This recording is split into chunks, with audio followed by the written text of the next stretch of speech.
What's going on, guys? Thanks for tuning in to part 4. If you haven't seen 1, 2, and 3, go ahead and check those out. This is just going to be sort of a wrap up on everything, give you a couple pros and cons of what I thought about the tools, just give my general opinion on everything, and just kind of wrap up this multi-part video. But the tools themselves perform as they should. I didn't really have any issues. I was very hesitant on the rapid rails with thermocouple technology. That seemed to work fine. I didn't have any issues with that at all. Very accurate reading temperatures, very quick response times as far as generating the information that you need with the clamps.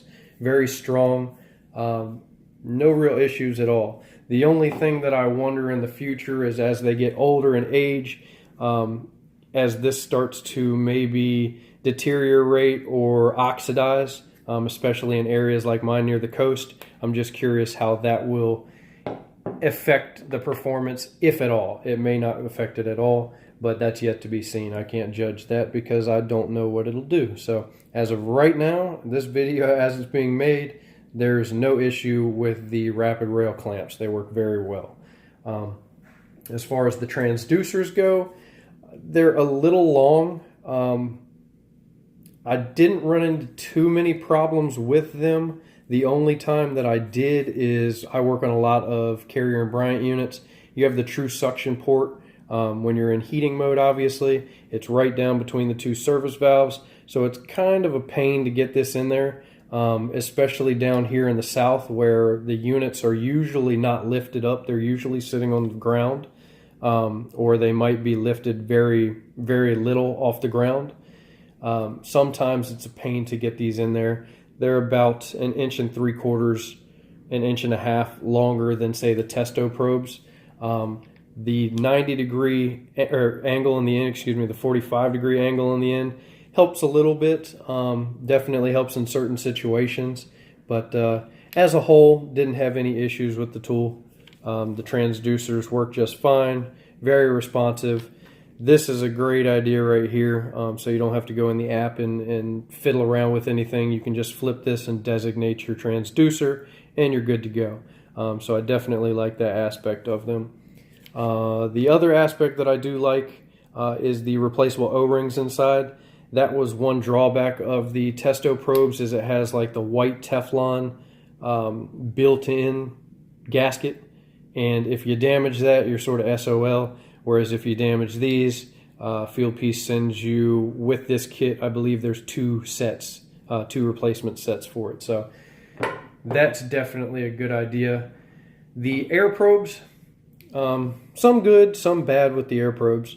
The air probes themselves are very nice, very accurate. I do like the flexible necks on them.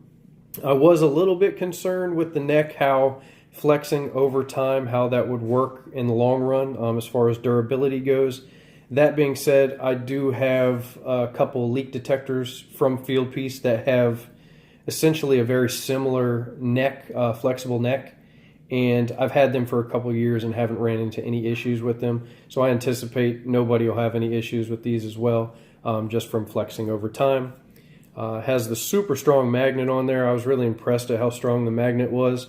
So I definitely like that, whether it's on sheet metal duct, whether it's supply return grills, things like that. It holds on there really, really well, whereas the other air probes for, say, Testo, that I had to actually epoxy magnets onto them to work. Now, the downfalls, also you have the ability to supply and return, which I've also touched on in another video. The only downfalls about this probe, one of them is relatively minor, and that's the little rubber cover on here. I wish they would have done something like the Testo probes do, where you have basically a built-in slider that you can slide one way or another to open up the air ports and allow measurements, and then when you're done to close it up to protect it from dust. These work well. The bad part about them is I've only had these for about 2 weeks, and there was like 2 or 3 times where I had to search around an attic to find these little rubber probes. if these were mine and I used them on a daily basis, more than likely I would lose these inside of a month. But again, that's very minor, but just something that I notice using them day to day. The biggest issue with these air probes is the temperature range. They only go up to 130 degrees Fahrenheit. So when you have an app that's supposed to be able to work in heating and cooling modes, this simply won't work most of the time for heating. It's basically, and I believe Fieldpiece also calls it, a cooling only air probe. They are, from what I understand, developing heating probes. I don't know if the probe is I would assume that it's going to take the place of this one, and their heating probe will just completely replace this and be used for heating and cooling. I have a lot of heat pumps in my area. I work on primarily 90 to 95% heat pumps. So having a probe that works in heat mode and cooling mode is extremely important for my area. So that was very disappointing when I found out that this was only good up to 130 degrees, where if you have the I-manifold probes or the testo probes, they go well up over 160, 200 degrees, somewhere in that range, and even higher without issue. So that's definitely something that I wish they would have foreseen and made the probes that are just capable of doing a much larger temperature range. As far as that goes, everything's IP55 rated, so they're nice and durable. You can use them in the wet, you can use them in the dust, so that's all good. Other than that, I don't have any complaints on the tools. The tools themselves are good to go. The only big gripes I have with the product that I feel is holding the product back is the app. The app is definitely lacking in a couple areas. The biggest issues are in part 3, I believe it was, where I showed the app not keeping the information that was stored in it when it's not running in the foreground. So if you put it in the background, whether you want to answer a phone call or whether you want to look at another app for some reason, or if your phone goes into sleep or hibernation mode, that information gets wiped out completely. You have to re-enter it again. That is a huge problem. From what I understand, they're working on that. They're going to have some updates coming up. Hopefully, knock on wood, that will rectify the situation and that will be a complete non-issue. Right now it is an issue, so I am addressing it. The other issue with the app, sort of on the same line, is I've had probably over a dozen times where the app would just go to a complete white screen and be non-responsive. So you basically have to close out the app and then reopen it again. Obviously, you're losing all the information again. Not sure why it's doing that, but that's another issue that hopefully they will address. I've been told that these are only Android issues and not Apple issues, but I can't confirm that. I can only go by the information that I've seen firsthand. So I know it's an issue with the Android, whether it's the S5 that I use, also my personal phone, which is an S8. Same issues on both. So there's definitely something going on that needs to be resolved. The other issues with the app, there's still no trending. So you can't trend data. So it gives you a lot of information, but you can't do much with it right now. That needs to be updated as soon as possible so we can actually trend data. If these are supposed to be a system analyzer, it has to be able to trend and record data. It has to. So hopefully they'll get on the ball with that. I would like to see them get in with Measure Quick. That would be huge, just because Measure Quick, Jim Bergman and the guys over there have the whole app system analyzers down to a science, and it would do nothing but benefit Fieldpiece and their product by teaming up with Measure Quick. But I haven't heard anything on that, so I don't know if that's gonna happen or not.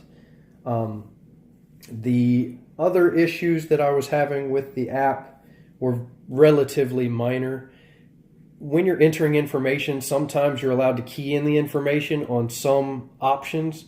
Other options, you have this little funky Rolodex on there, which is a real pain in the butt. I'm not sure why some of the information you can just key in while the others you have to use that function. I don't know why they just didn't make it all to key in. Keep it simple. I'm not really sure why they decided to do that. It's kind of quirky. I'm not a huge fan of it, but that was also something that I noticed. I think I've covered everything. There's probably some minor odd and end things that I found, but nothing's coming to mind right now. That's pretty much it as far as that goes. So yeah, as a whole, the tools are solid. But until the app is fixed, now whether it be Android or whether it be Apple or whether it be both, until the app is fixed, it's hard for me to recommend these tools. Now, come back 30 days from now or 60 days from now or whenever they update the apps and fix those issues, this is a solid set of tools. Whenever that happens, I could definitely recommend these tools without a doubt. Until that happens, it's just difficult for me to do that. So, like I said, they're solid tools. The app is holding the product back, so they need to get on that, fix that, team up with Measure Quick, and the rest will be history. Once they do fix the app issues, this tool will be very competitive in the smart probe market. It'll be one of the top sets of smart probes that are currently on the market. Until then, it's just difficult for me to recommend a tool to somebody that still has bugs that need to be worked out. Hindsight being 2020, I wish, and I'm sure that Fieldpiece probably wishes, that they held out on releasing these tools for a little bit longer to get these kinks worked out. But again, it is what it is. So that's my information on the tools. I hope it helps anybody that's interested in the products themselves or that's in the market for smart probes. Again, you can go back and look at the other smart tool reviews that we've done and see what you think. If I get my hands on any other smart tools, I will definitely be testing and making some more review videos just to put as much information out there from personal use as I can. And yeah, thanks for watching. Like, comment, subscribe, and we will see you on the next one.